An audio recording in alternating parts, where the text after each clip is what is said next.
24 Republic Bharat News।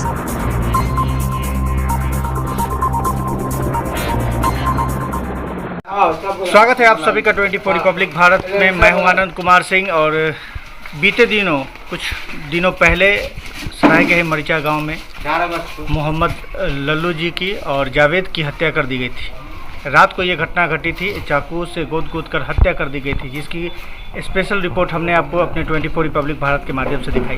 अब स्थिति ऐसी बनी है कि उन दबंगों ने, जो गांव के ही गवाह हैं, उनको भी 2 बाइक से 5 सवार लोग आते हैं, शराब के नशे की स्थिति में होते हैं और उनको भी धमकी देते हैं कि जिस तरीके से लल्लू की हत्या हुई थी, जावेद की हत्या हुई थी, उसी तरीके से तुम्हारी भी हत्या कर देंगे। और जब ये सनहा दिया हुआ थाने में, ये गवाह फिर से एक बार थाने को ये चीज़ कहने जाता है कि थाना प्रभारी, इस तरह से हमारे साथ घटना हुई है, तो वो इस घटना को इतने इजली वे में लेते हैं और सीधे तौर पे बताते हैं कि धमकी का कोई FIR नहीं होता है। गौरतलब कीजिएगा कि अगर तीसरी वारदात न हो जाए, एक बार फिर हत्या हो जाए और एक बार फिर से माहौल यहाँ पर ख़राब हो जाए, इसकी जिम्मेवारी कौन लेगी?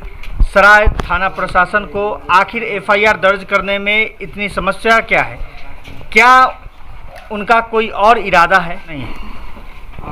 हमें ये कहने पर विवश होना पड़ा, इसलिए क्योंकि जब गवाह वहाँ पर जाता है तो उसका FIR दर्ज नहीं होता है। उसके साथ बिहेव इस तरीके से किया जाता है कि जैसे हत्यारा ये खुद हो। पुलिस को जहाँ अनुसंधान करके जो दोषी हैं, 2 हत्याएं हुई हैं, हत्याओं में गिरफ्तारी और स्पीड ट्रायल करके इसको एक्शन लेना चाहिए था, वहाँ पर इतनी आसानी से इस केस को लिया जा रहा है। नए थाना प्रभारी सुनीता कुमारी से सराय प्रशासन को बहुत उम्मीद थी, लेकिन न ये जनता की अपेक्षा पे खड़ी उतर रही हैं और जिस तरीके से इनका इस पूरे केस के दौरान अनुसंधान रहा है, वो भी कहीं ना कहीं संदेह के घेरे में है। 24 रिपब्लिक के माध्यम से आप देख सकते हैं कि यहाँ पे बहुत लोग हैं। ये लोग हैं जो गवाह हैं, साक्ष्य हैं कि 2 हत्याओं के बाद भी सराय प्रशासन, जो थाना प्रभारी हैं, वो कहीं ना कहीं अपनी जिम्मेदारियों से भागते हैं।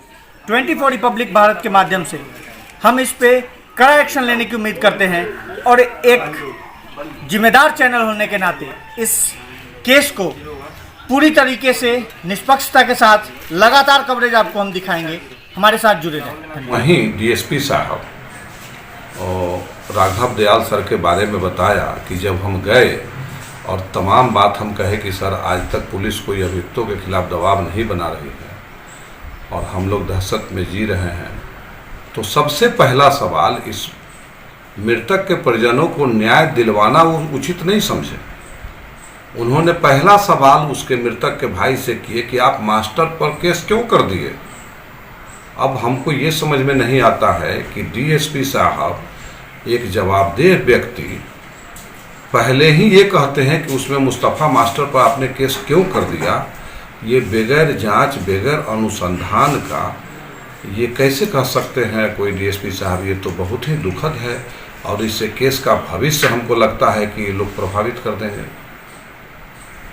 पूरे मामले में सराय थाना प्रभारी की भूमिका संदेहास्पद लगती है, जिसको लेकर लोग भी आक्रोश में हैं और हम अपने चैनल के माध्यम से भी पूछना चाहते हैं, आप एक मुखिया के तौर पर सराय पुलिस प्रशासन थाना प्रभारी की भूमिका क्या देखते हैं पूरे केस में?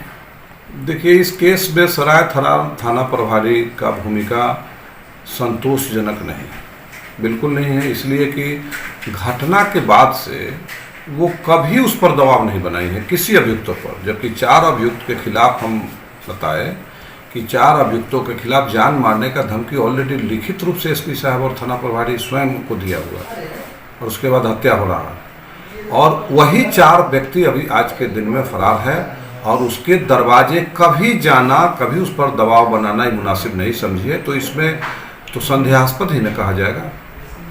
अगर पुलिस प्रशासन दबाव नहीं बनाए, अभियुक्तों के खिलाफ दबिश नहीं दे, उनके खिलाफ कुर्की की कार्रवाई नहीं करे, तो फिर कैसे समझा जाएगा कि हाँ, उनका कार्यक्रम इस पूरे केस में अच्छा है। ये जो हत्या हुई थी उसमें पुलिस ने अभी तक गिरफ्तारी की है, नहीं की है, क्या एक्शन लिया है अभी तक? जो घर से गिरफ्तार हुए थे मर्डर वाले दिन, उसके बाद 5 अभियुक्त और हैं जो फरार हैं। उनकी कोई गिरफ्तारी नहीं हो रही है। मर्डर के आज 25 दिन बीत गए, अभी तक कोई गिरफ्तारी नहीं हुई उनकी। उसी में से एक आदमी परसों रात में आया, धमकी दिया शाम को, वो फरार हो गया। बाकी ये 3 पकड़े गए हैं, 2 फरार हो गए। पुलिस ने अभी इस मामले में कोई एक्शन लिया है? जो जावेद की हत्या हुई है, या अभी गवाह की भी धमकी मिल रहा है? जी मैडम, जो कोई एक्शन नहीं ली है अभी तक। कहने पर कहती है कि हम क्या करें, हम यहाँ के धमकी दे के जाता है। पुलिस को इस मामले में आपने बताया तो वो मैडम बोली कि हम अंतर्यामी नहीं हैं, हम कुछ नहीं। आप इस पूरे मामले में गवाह हैं जी। क्या हुआ है बीते दिनों, परसों करीब? परसों बीते दिन मैं यहाँ पर काम कर रहे थे मोहम्मदाबाद पंचायत में, और सिराज खा के यहाँ मिलाद का कार्यक्रम था, वहाँ हम काम कर रहे थे लाइट का। शाम का टाइम था, 2 मोटरसाइकिल पर 5 सवार थे, एक पर 3 थे, एक पर 2 थे। हम वहाँ जनरेटर का पास तार जोड़ रहे थे, आए वो लोग रोके, हमको धमकाए कि तुम इस गवाही में तुम गवाह है केस का। नाम हटाने की, हट जाओ तुम इस पूरे मामले से, नहीं तो जान से मार देंगे। हट जाओ। जिस तरह से लल्लू खान की हत्या हुई है, जावेद की हुई है, उस तरह आपका भी हत्या किया जाएगा, और अन्य गवाह है जितने सबका वही किया जाएगा। प्लस ये मुकदमा का जितने खर्च बनता है तुम्ही लोग के परिवार से असले जाएंगे। आप थाना प्रभारी सुनीता कुमारी के यहाँ गए तो उन्होंने केस के मामले को लेकर क्या बोला? वो सुनीता कुमारी प्रभारी ने बोलना है कि ये केस नहीं बनता है, धमकी का कोई केस नहीं बनता, अगर आपके धारा नहीं लगता है, इसको यहीं से हम लोग बेल देते। फिर हम लोग 2-4 आदमी 10 आदमी से गए, सुबह में पूरे ग्रामीण उठ के गए, बोले तो बोलता है कि केस का कोई अथी नहीं होता है, धारा नहीं लगता है, यहीं से बेल दिया जाता है हम लोग को। मामले को आप किस दृष्टिकोण से देखते हैं? आप तो गांव के लोग हैं। हाँ, हम तो यही मोहम्मदाबाद के रहने वाले हैं। अब हत्या हुआ वो भी जानते हैं। धमकियां मिल रही है गवाह को, धमकियां मिल रही है, रोज अपाची गाड़ी से रात में दंगा करता है हमारे दरवाजे पे, रोड पे सब लोग, गांव के लोग 8 बजे केमारी बंद करके डर से घर में हो जाते हैं। दूरा दरवाजा पर सोना बंद हो गया, चलना बंद हो गया।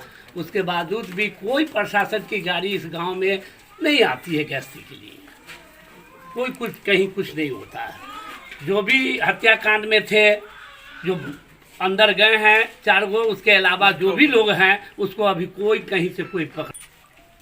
अब कोई घटना घट जाए इस गांव में, कोई हत्या हो जाए, तो क्या थाना प्रभारी लेगा, रिस्क लेगा? उनको कहने से वो कोई बात सुनना नहीं चाहती है। एप्लीकेशन देके गए रात में, तो एप्लीकेशन लेने से तैयार नहीं थे। उसके बाद में फिर सुबह हम लोग गए तो कहते हैं कि इसमें धमकी का कोई केसे नहीं बनता है, आप किसी वकील से मशवरा लीजिए। तब फिर वकील से हम उनको बात करवाए तो थोड़ा माने इस बात को।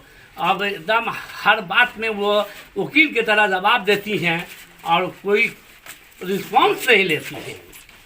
घटना घट रहा है, कुछ कहने लायक नहीं। ये लड़का को धमकी देके गया, अपाची गाड़ी से 2-5 आदमी थे, एक उतर गया, उसको बोला, गांव में हल्ला हुआ, सारे लोग दौड़े, उसको पकड़ के, जिसको लल्लू खान के दरवाजे पर कातिल हुआ उसी दरवाजे पर पकड़ के प्रशासन को दिया गया। और उसके बावजूद भी वो कहती हैं कि कुछ नहीं, कोई उससे, हम बोला कि उसको मार पीट के पूछिए आगे अगला आदमी उसके साथ से कौन है क्या है, तो वो कहती है तो वो नाम बतलाएगा। पूरे मामले को लेकर कुछ बताएंगे आप? आज तक समझ लीजिए कि जितने भी मुजरिम हैं, जो भी पकड़ाए हैं, वो ग्रामीण की बदौलत ही पकड़ाए हैं। आज तक कोई प्रशासन तो कुछ नहीं पकड़ के दिया है। अभी भी जो धमकी दे करके गया था, उसको प्रशासन को ग्रामीण लोग ही पकड़ करके दिए। प्रशासन की भूमिका संदेहास्पद लग रही है आप लोगों को? जी।